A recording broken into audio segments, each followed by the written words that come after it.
ہم نے رب کے حکموں کو توڑا، ہم نے پرواہ ہی نہیں کی۔ ہم سمجھے دنیا میں آئے ہیں تو ہماری دنیا ہے، آوارہ ہوں، خواہشات نفس کے مطابق زندگی گزاریں، آنکھیں بے حیائی میں لگی رہیں، سوچیں آوارگی میں لگی رہیں، کان نغمے سنتے رہے، زبان جھوٹ بکتی رہی، ظلم و جبر کا بازار گرم رکھا، عصمتیں عزتیں پامال کرتا رہا، لوگوں کا مال لوٹتا رہا، حق غصب کرتا رہا، کلیجے اور دل چیرتا رہا، لوگوں کو زخمی کرتا رہا، لوگوں کے جذبات سے کھیلتا رہا، پرواہ نہیں کی کہ یہ دنیا ہے، امتحان گاہ ہے، چند دنوں کے لیے آئے ہیں، اللہ کے حضور پیش ہونا ہے، عملوں کا حساب ہونا ہے۔ اب جب وہ دیکھیں گے کہ ہمارے ساتھ کیا ہونے والا ہے تو ان کے چہرے پہلے بگڑ جائیں گے۔ کیوں؟ وہ گمان کریں گے کہ ان کی ریڑھ کی ہڈی توڑ دی جائے گی، ایسے عذاب آئیں گے جس طرح کسی کی ریڑھ کی ہڈی ٹوٹ جائے تو اس کا چہرہ شگفتہ گلاب تو نہیں ہوتا، اس کا چہرہ جو ہے وہ تو کس قدر مرجھایا ہوا ہوتا ہے۔ تو اللہ ارشاد فرماتا ہے اس طرح ان کے چہرے ہوں گے۔ ابھی عذاب آیا نہیں ہے لیکن چہرے پہلے اترے ہوئے ہوں گے، اور جب عذاب کی بھٹی میں ڈالے جائیں گے، اللہ اکبر، اور وہ سخت عذاب، حضور نے جبریل امین سے پوچھا مجھے جہنم کے عذابوں کا ذکر سناؤ۔ عرض کی حضور سب سے ہلکے عذاب کی کہانی سناتا ہوں، اور وہ یہ کہ جہنمی کے پاؤں میں آگ کا جوتا رکھا جائے گا، باقی پورا بدن اس کا سلامت ہوگا۔ یہ سب سے ہلکے عذاب کی کیفیت ہے۔ اب پاؤں میں آگ کا جوتا ہوگا، حدت، گرمی، شدت اتنی ہوگی کہ دماغ پگھل کے ناک اور کانوں کے راستے سے باہر آ جائے گا۔ پاؤں میں رکھے ہوئے جوتے کی گرمی دماغ کو ایسے چڑھے گی کہ وہ پگھل جائے گا اور ناک اور کانوں کے راستے سے باہر آ جائے گا۔ تو اللہ کے عذاب کے خوف سے چہرے بگڑ جائیں گے، حالت سلامت نہیں رہے گی۔ یہ بات ذہن میں رکھیں کہ اللہ جس کو جہنم میں ڈالے گا اس کو اس صورت میں نہیں ڈالے گا، یہ محمدی صورت ہے، یہ شکل اس کی چھین لی جائے گی اور اس کی شکل بڑی کر دی جائے گی۔ اس کا ایک ایک دانت احد پہاڑ جتنا ہوگا۔ احد پہاڑ کا پھیلاؤ 15 کلومیٹر پہ ہے، 15 کلومیٹر کا ایک دانت اور 32 دانت کتنے ہوں گے تو منہ کتنا بڑا ہوگا۔ اس کو اتنا بڑا اس لیے کیا جائے گا تاکہ وہ عذاب کی تکلیف زیادہ سہے۔ 70 گز موٹی کھال ہوگی اور کھال جل جائے گی تو اللہ قرآن میں فرماتا ہے ہم نئی کھال دے دیں گے تاکہ عذاب کی تکلیف اس کو گوارا کرنی پڑے۔ پھر چیخے گا، چلائے گا، ہائے مجھے پانی دو، پانی دو، پیاس کی شدت ہے۔ 70 سال تک تو اس کی کوئی آواز ہی نہیں سنے گا۔ 70 سال کے بعد داروغہ جہنم چیخ کر کہے گا کیا مانگتا ہے؟ وہ بولے گا مجھے پانی چاہیے۔ کہا جائے گا تو بے بھی ملتا ہے پانی۔ پھر داروغہ جہنم اسے پانی دے گا، کوکا کولا کی بوتل دے گا یا پیپسی تھما دے گا یا منرل واٹر کی بوتل دے گا؟ نہیں، قرآن بتاتا ہے اسے مائے حمیم دیا جائے گا، کھولتا ہوا پانی، اور وہ اتنا گرم ہوگا جب پینے کے لیے چہرے کے قریب کرے گا اس سے اٹھتی ہوئی بھاپ کی وجہ سے چہرے کی کھال ادھڑ کے اس کے اندر گر پڑے گی، لیکن اس کے باوجود اس کو پینا پڑے گا۔ اللہ فرماتا ہے یہ دنیا ہی سب کچھ نہیں ہے، سمجھ لیا یہی سب کچھ ہے، آخرت کو بھول گئے، صبح اٹھے کام پہ چلے گئے، شام آئے آوارگی میں چلے گئے، صدائیں آتی رہی حی علی الصلاح حی علی الفلاح، کوئی پرواہ نہیں کی، نہ پیشانیوں نے سجدے کیے، نہ سوچوں میں پاکیزگی آئی، زندگی یوں گزار کے چلے گئے۔ ایسے نہیں، کہا ایک وہ ہوں گے جن کے چہرے شگفتہ گلاب ہوں گے، ایک وہ ہوں گے جن کے چہرے بگڑے ہوئے ہوں گے۔ اللہ اکبر، کلا اذا بلغت التراقی، یہ تو قیامت کا منظر ہے نا، قیامت سے قبل بھی ایک منظر ہے، اللہ اس منظر کو بھی بیان کر رہا ہے۔ کلا اذا بلغت التراقی، ہاں جب جان گلے کو پہنچ جائے گی۔ اے انسان تیرے اوپر وہ گھڑی بھی آنے والی ہے، وہ وقت بھی آنے والا ہے جب سانس اس ہنسلی میں اٹک جائے گا، جب سینے سے بھی سانس اوپر چلی گئی، اب ڈاکٹر بھی لا علاج قرار دے رہے ہیں کہ اب علاج نہیں رہا ہے، جان بس اب نکلنا چاہ رہی ہے، اور کہا جائے گا کوئی جھاڑ پھونک والا بلاؤ۔ اب ڈاکٹروں نے تو جواب دے دیا، اب سانس اٹک گئی گلے میں، چند لمحوں کی مہمان ہے۔ اب ڈاکٹروں نے کہا اب ہماری جانب سے لا علاج ہو گیا، اب لے جاؤ اس کو گھر، یا وینٹیلیٹر پہ ڈال دیتے ہیں اس کو، بس اب ہماری جانب سے کوئی اس کا علاج نہیں ہے. اب گھر والے روتے ہیں, کہتے ہیں کوئی جھاڑ پھونک والا لاؤ, کوئی دم والا لاؤ, شاید وہ کوئی دم کرے تو اس کی جان میں جان آ جائے. ڈاکٹروں نے تو لا علاج قرار دے دیا. وَظَنَّ عَنَّهُ الْفِرَاقِ. اللہ فرماتا ہے یہ تو جھاڑ پھونک والے کو ڈھونڈ رہے ہیں, لیکن جس کی سانس یہاں اٹکی ہے وہ سمجھ گیا ہے اب موت آ گئی ہے. اس کو یقین ہو گیا ہے کہ اب موت کے لمحے آ گئے ہیں, اب میں بچ نہیں پاؤں گا. اب آنکھیں تاڑے لگی ہوئی ہیں. وَالْتَفَّتِ السَّاقُ بِالسَّاقِ. پنڈلی پہ پنڈلی چڑھ رہی ہے. جب موت آ جاتی ہے تو پھر پنڈلی سے پنڈلی لپٹ جاتی ہے, اس کو پھر جدا کرتے ہیں اور جدا کر کے دونوں انگوٹھے باندھ دیتے ہیں تاکہ پنڈلی کے اوپر پنڈلی نہ چڑھے. اللہ وہ منظر بیان کرتا ہے, صاحب یہ وقت آنے والا ہے جب دونوں انگوٹھے باندھ دیے جائیں گے, جب ناک میں روئی ٹھونس دی جائے گی, جب چٹے لباس میں کفن دیا جائے گا, جب غسال کے سامنے بے بس پڑے ہوں گے, وہ چاہے یہ بازو اٹھائے چاہے یہ بازو اٹھائے, گرم پانی ڈالے یا سرد پانی ڈالے, جب بس پڑے ہوئے ہوں گے جو ہے وہ غسل دینے والوں کے, اور ناک میں روئی ہوگی اور دونوں انگوٹھے آپس میں بندھے ہوں گے.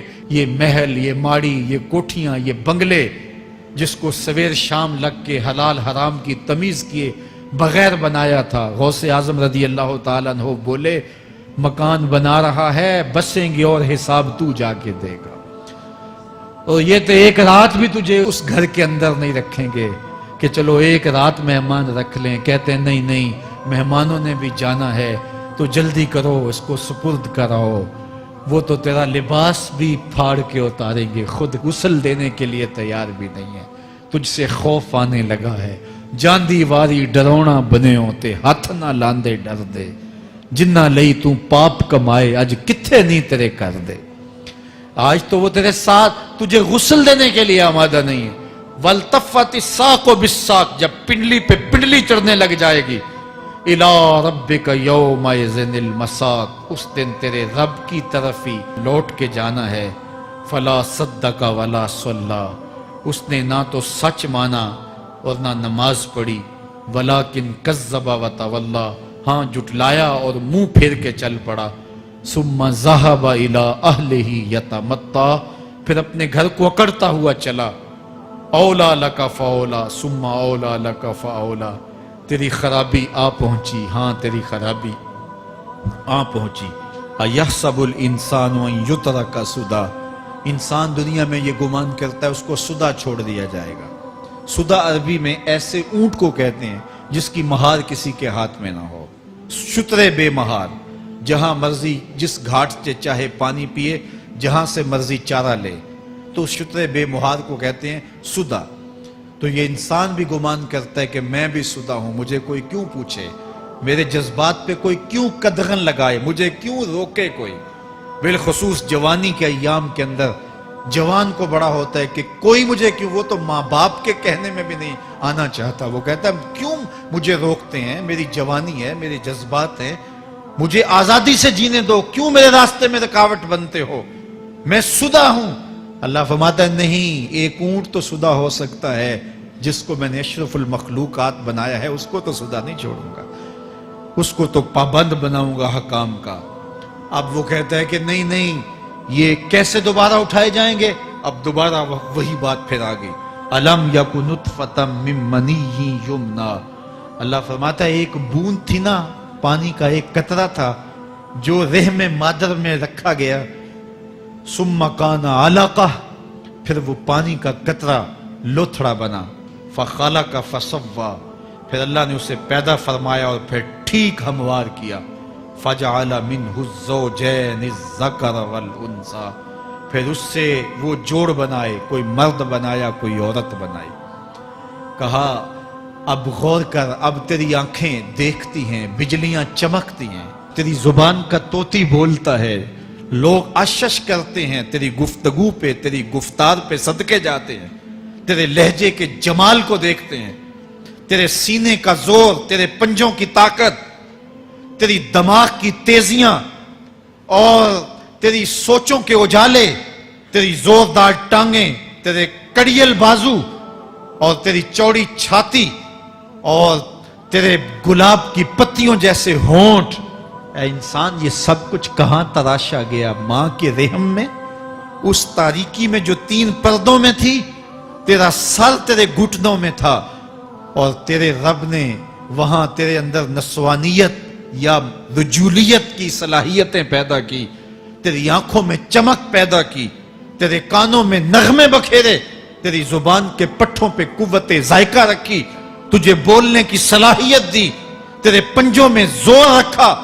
آج تو مفتی شہر ہے، آج تو علامۃ الدہر ہے، آج تو قاضی القضات ہے، آج تو منسٹر ہے، آج تو وزیر اعظم ہے، آج تو پہلوان ہے، آج تو شہزادہ ہے، آج تو بادشاہ ہے، آج تو زوراور ہے، آج تیری طاقت کے کیا کہنے؟ آج شیروں کو تو نچا لیتا ہے، ہاتھیوں کو تو بٹھا لیتا ہے، آج تو بڑا زوراور گھڑ سوار ہے، آج تیری طاقت کے کیا کہنے؟ تو کشتی کرتا ہے، زمانہ دیکھنے آتا ہے، آج تیری طاقت کے شوہرے ہیں، تیری عظمت کے تنتنے ہیں، لیکن انسان تو ایک ناپاک قطرہ تھا اور رحم مادر میں تھا۔ تیرے اندر یہ رنگ کس نے بھرے؟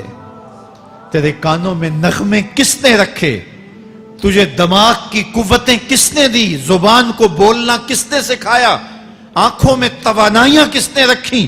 تیری زبان کا طوطی بولتا ہے، یہ سلیقے کس نے دیے؟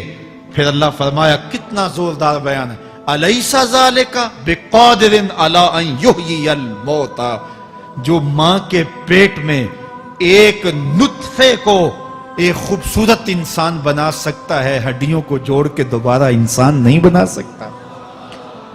کیا وہ دوبارہ تجھے کھڑا نہیں کر سکتا اپنے سامنے پیش ہونے کے لیے، جس کے حکموں کو تو نے توڑا ہے، جس کے فرامین کا تو نے مذاق اڑایا ہے؟ کیا وہ اتنا ہی بے بس ہے کہ اپنے حضور تجھے جو ہے وہ کھڑا ہی نہیں کر سکتا ہے؟ جس رب نے تجھے ماں کے شکم میں شکل دی، حضرت شیخ فرید الدین عطار بولتے ہیں، سانے کستی سلاتی می شود، ایسا کاریگر ہے مٹی سے بادشاہ بنا ڈالتا ہے۔ اس نے مٹی سے دارا و سکندر بنائے، اس نے مٹی سے جو ہے وہ رستم و سہراب بنائے، اس نے مٹی سے کیا کیا بنا دیا، جو مٹی سے بادشاہ بنا سکتا ہے، جو نطفہ رحم مادر سے جو ہے وہ شکل اور صورت اور رنگ اور جمال بنا دیتا ہے۔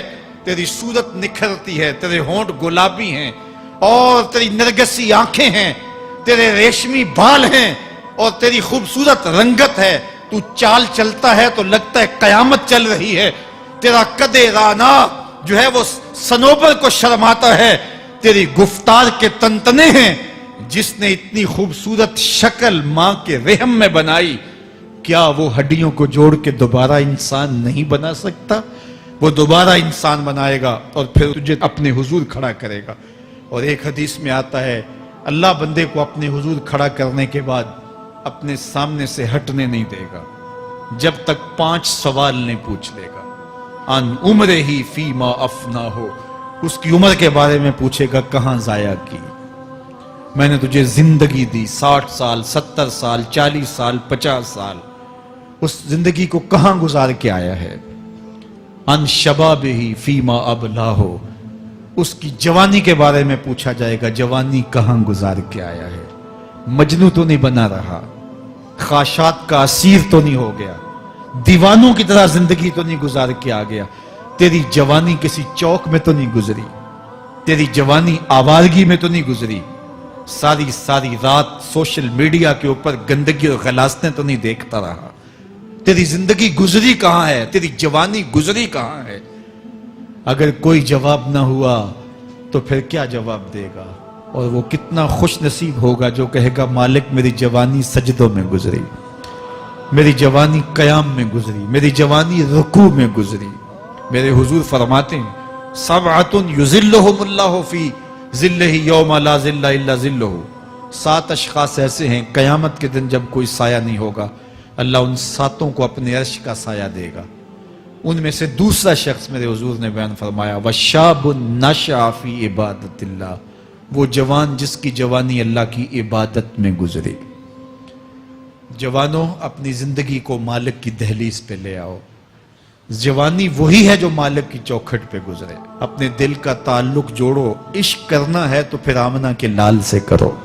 محبت کا رشتہ ان سے جوڑو، تعلق کا ربط ان سے قائم کرو، جوانی کو دین کی راہ پہ ڈالو۔